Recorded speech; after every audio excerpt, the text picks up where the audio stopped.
Me mātua mōhio te ao katoa ki ngā kōrero mo te haka kamate. Ko ia te take e ngā kau nui atu nei a Ngāti Toa ki te whakaaturanga nui e toko ake ana i te papa tongarewa.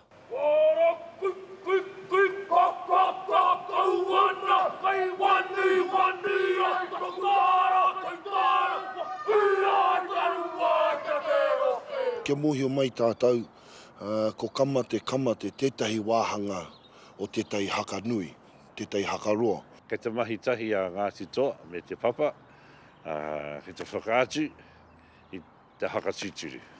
He whakaaturanga e whakamahi ana i ngā tapu pā heko.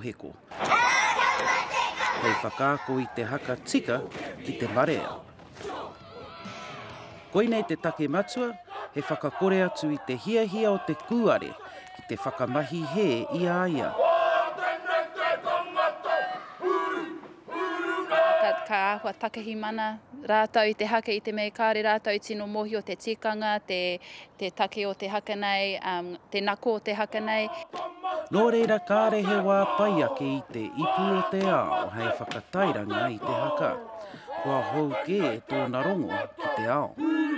Ko tēnei te wā, ko tāu mai rātau ki te akuinga, te haka tika, te haka pai. I tu atu i ngā kupu tika, he wā pai hoki tēnei hei hiki i te mana o tō rātau tika. Kia ku whakaaro, karekau e tupuna, tuatu e a te rauparaha, karekau e haka, tuatu e a kamate. Ko te mea nui mā te haka e āwhina te tima o pango ki te toa i te kapu o te ao. Kātu te whakaaturanga a te marama o Mahuru. Ngā hui Wade, te karere.